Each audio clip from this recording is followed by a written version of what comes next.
Okay guys, we get started here. This is the back of my shed, and this is kind of my catch-all. There's my little road goes kind of by my garden, and that's gonna stay relatively empty.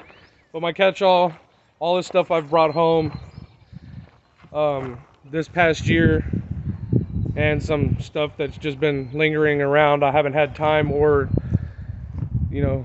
money to get anything cleaned up. It's kind of hard to see. I haven't been able to keep up with the yard either. My wife just had surgery, but I've got my compost heap here. I need to get in there. I need to get a pitchfork and get it turned over, but it's been breaking down for at least a year now, and we just keep adding more and more to it. So that's what we got there. I got some pallets, as you can see. I utilize a lot of pallets and stuff, and I'll show you other things that I utilize that were free to me. They're not gonna be free to everybody. Some people may be able to find them, but it doesn't hurt anything. Check it out. Check out the racing lizard, y'all. See, natural, nature.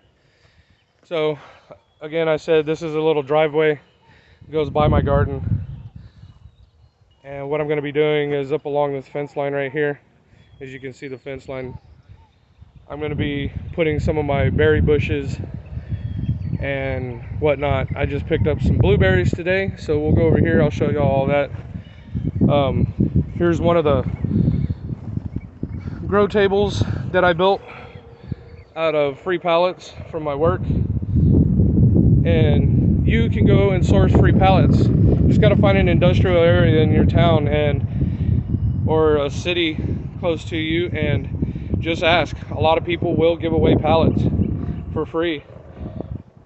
Yeah, it cost me some screws and whatnot, but very little in the way of materials. To build something like this now would probably cost you $200 or better. It has shade cloth, so I can cover, if I've got greens up here and it's a hot day. But this year we used it for mainly starting all our seedlings. I'm going to be building another one of these tables this summer, and so on and so forth. I've got some ruby char here and some really good looking Swiss char. Ruby char's looking good. Then I've got some pepper seedlings that we have yet to get into the ground. Some chili de arbos back here.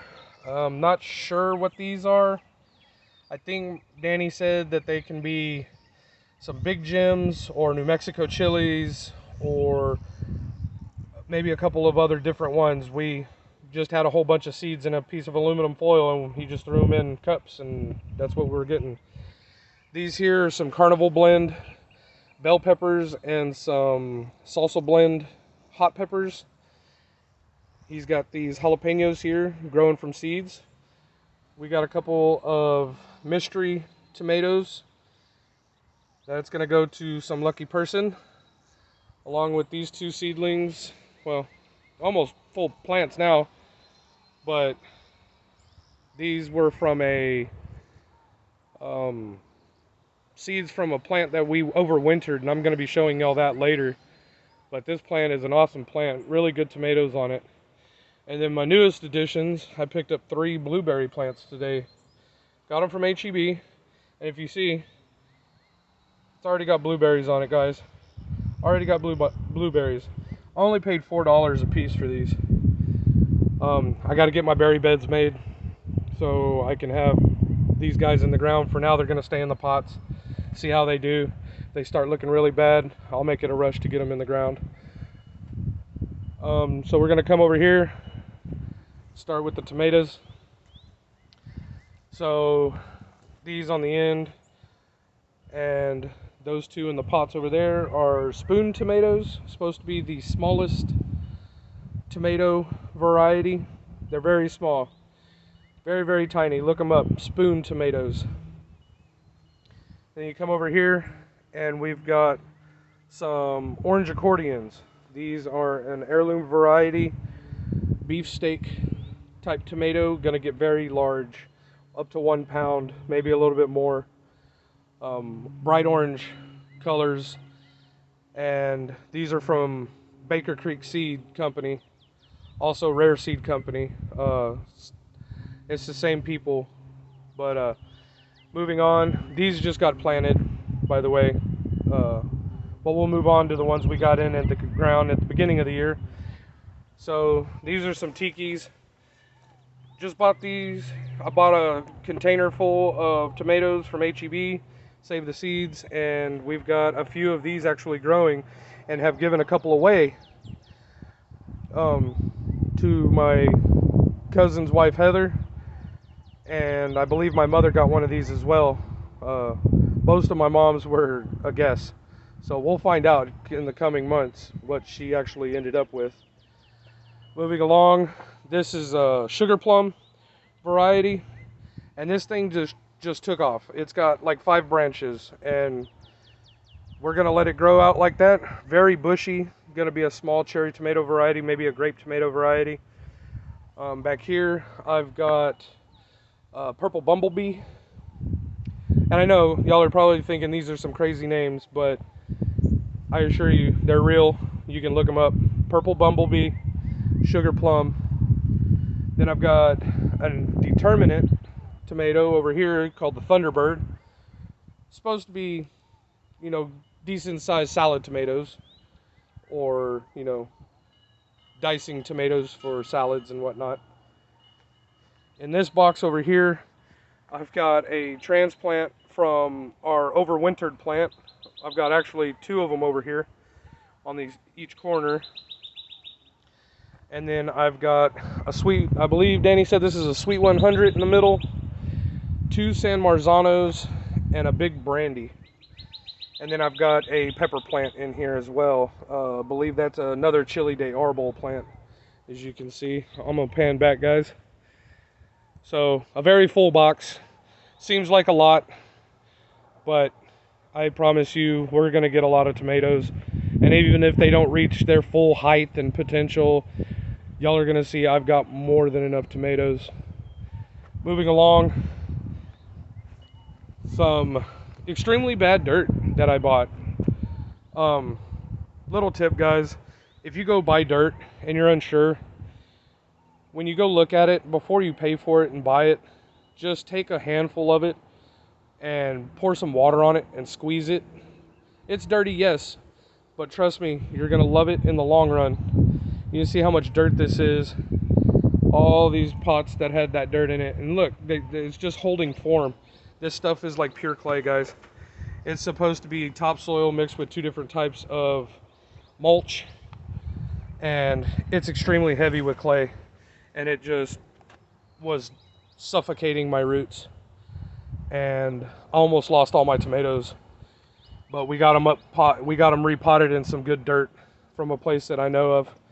Over here in my big repurposed cracked horse trough, cut the bottom off, and this is just a ring, and I filled it with dirt. Old trampoline.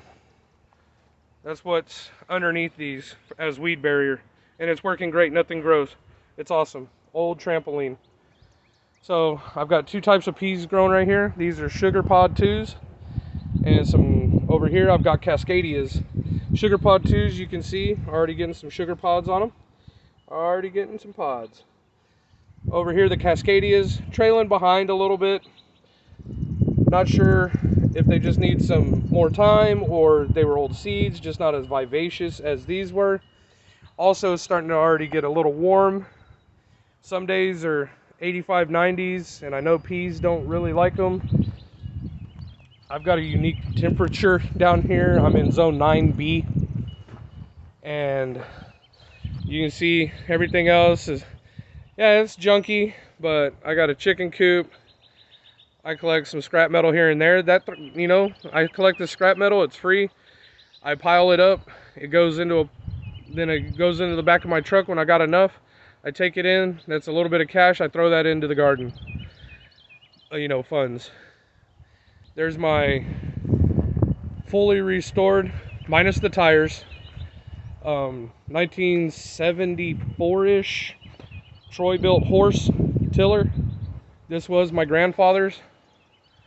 I repainted it, had to put a new motor on it. It's got a Predator 6-horse on it. This thing, y'all, works great. I'm not going to use it a whole lot.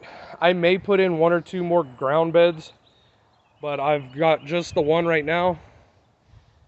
But eventually, like back there, you know, for another, from where I'm standing back another 100 yards or so, maybe 75, is where my garden's gonna go, and all the way over to Danny's RV. You can see I've got plenty of pallets. I'm gonna do all sorts of stuff with these. Some of them are gonna become fence for the garden, and the rest of it's just, you know, scrap and whatnot. Like I said, I use that scrap to put money back into the garden when I can. Got some straight 8 burpless cucumbers here, and some of the salsa blend peppers here I planted. Some flowers. I try to, you know, plant some flowers, bring in pollinators. Not really sure which tomatoes these were. We had to get them in a bigger pot because they were getting root bound in the small pots. So we got it in here for now, and then those are going to get divided out and planted somewhere else. These are some of the carnivals and salsa blends that we up potted over here. And then now on to the big bed. I've got 2 yellow crookneck squash. Funny story about these crooknecks, they were a happy accident last year. It was just growing next to my porch. Don't even know how they got there, how the seeds got there, but it was just coming up, and we got a couple squash off of it, and I saved the seeds. And now I have 3 plants. I've got 2 here, and I've got 1 over on the other side of the garden. I'll show y'all in a minute. I've got a Valley Girl transplant here from our big Valley Girl that's in our box, and I'll show y'all that. That thing's doing great. Sorry, this wasn't a transplant. This was a clone of the Valley Girl that we took. I've got a Sweet Million cherry tomato variety. All these plants were in rough shape. They were getting choked out by my clay soils. Y'all saw the tires a little bit ago that have the tomatoes in it. All these tomatoes were in those tires beforehand, and that clay soil I was talking about earlier was choking them out. They were all stunted. Now look at them, they're all gorgeous, coming back. Moving along, this was a Juliet hybrid. Sorry, Juliet. This is the Sweet Million. Then I've got a Tycoon, and these 2 down here are black cherry tomatoes. Then I've got some beefsteaks down here. 1, 2, 3, 4 beefsteaks going on right here. And I'll show y'all, these 2 beefsteaks on the end were in really rough shape. They were in that clay soil along with 2 others I'm about to show y'all, and I'll show y'all the difference because I did it as an experiment to show people what that clay soil is doing. So here's one of those beefsteaks. Look how ragged that thing looks, and it's because it's in that really rough, bad soil that I had gotten, and it looks horrible compared to these 2 guys back here. This guy and this guy just doing rough. You know, these are great looking. Those other ones just bad shape. Moving along, I'm gonna take you around to the peppers.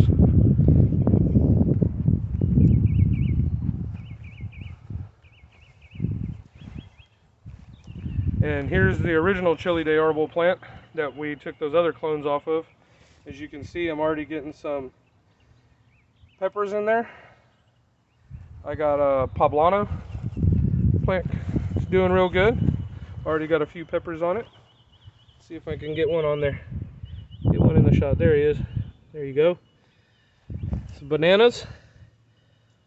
Banana peppers. Sweet banana. These I'm looking forward to. These are pretty cool. Candy cane reds. Green right now, but they got this striping on them, and that striping stays striped, but they turn red. It's gonna look awesome. Got a burning bush pepper plant here. It's a small sort of bell pepper looking pepper. Was supposed to have a little bit of heat to it. A Thai hot and a New Mexico chili. Funny story about this New Mexico chili, guys. This was Danny's New Mexico chili from last year that he brought down here, and we overwintered it, and it started coming back, and it was looking really bad. So he was like, you know what, I'm just gonna ditch it, and we threw it in the compost heap. About a month later, Danny's out at the compost heap, and he sees this green sticking out from underneath it. Didn't look like this. It was scraggly and sparse, but it was still green. And he's all like, okay. So we threw it in some dirt in a pot, and it came back. And then we transplanted it over here in the ground. And look at it now. Already getting peppers on it. It's hard to see those little peppers, but already getting peppers on it. And then this guy down here, I can't remember what it is. We don't have it marked, but it's one of the 21 varieties of tomato I have in my garden this year. So I've also got a couple of others. These were, what were they? Danny told me. But anyways, these are clones of some of the other stuff we've already got. This is a clone of the German Queen, and I'll show y'all the German Queen here in a minute in the big box, which I call my best box. And then here's my last squash. I know y'all are probably saying I need to weed. I do. I've been gone. Wife had surgery yesterday, and I didn't get to it the day before, so it's been a couple days, but I'll get all that grass out of there. But it looks like I've already got a decent sized squash I can harvest and add to my harvest inside. So I'm gonna pick that now, guys. Moving along, I got some spinach coming in real good, looking healthy. Cucumbers overhanging it a little too much. I need to cut these back, but these are pickling cucumbers for my pickles. Gonna be doing a bunch of pickling this year.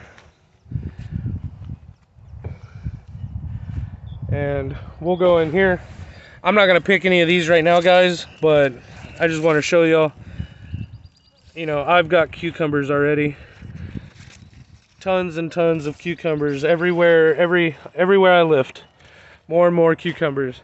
And the vines are just growing.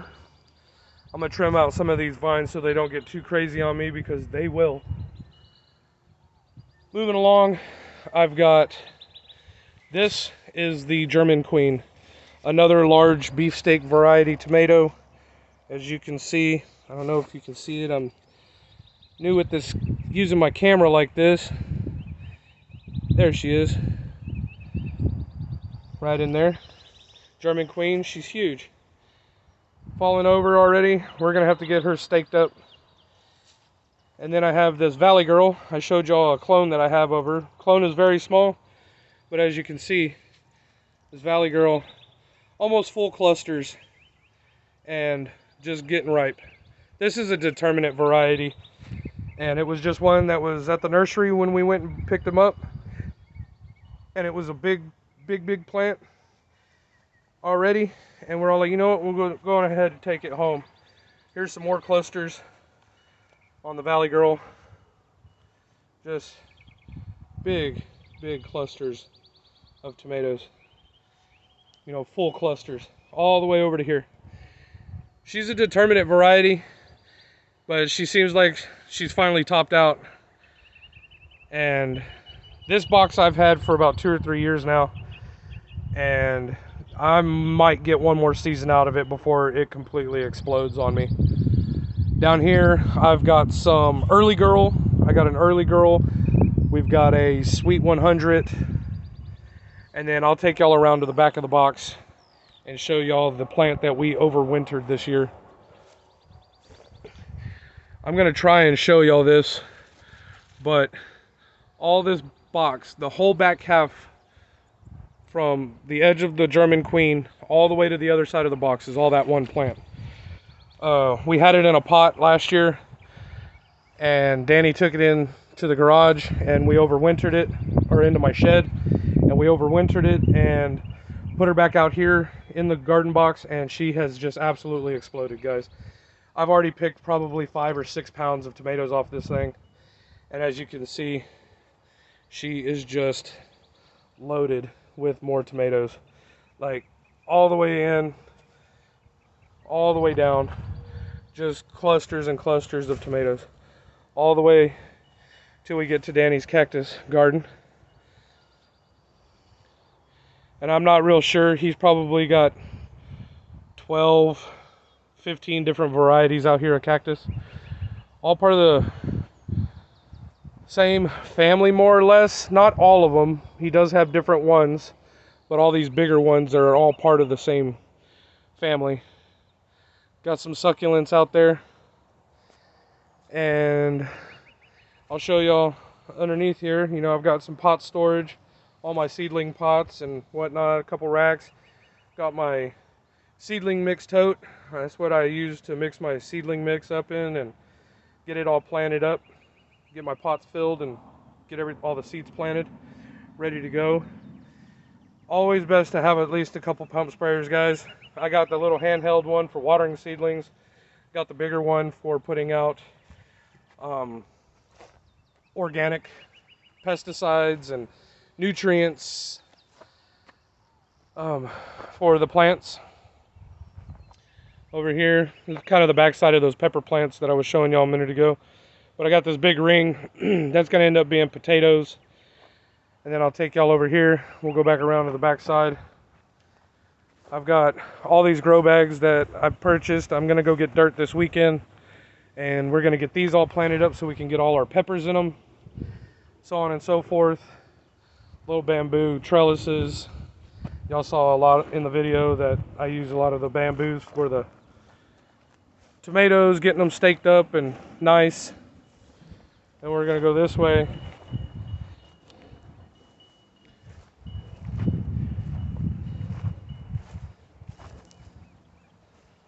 And I'm going to try and get a decent shot of a wide angle shot of the garden from far back.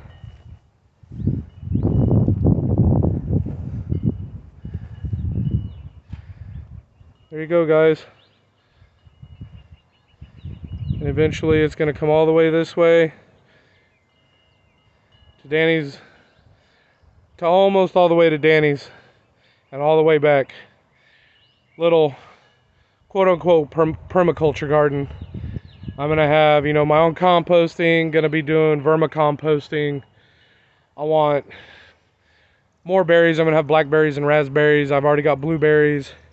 Get me some trees, a couple, see if I can do an apple tree down here, for sure some citrus, maybe an orange tree or a nectarine, or tangerines. I do a lot of research, guys. I get on and either the Google or I get on YouTube and look all that stuff up and try to figure it all out, see what works for me. And it's learning. Yeah, I might waste some money here and there. I try not to, especially with expensive purchases like trees. I'm going to do my due diligence when it comes to my trees because I don't want those to fail. I will be putting in drip irrigation slowly but surely.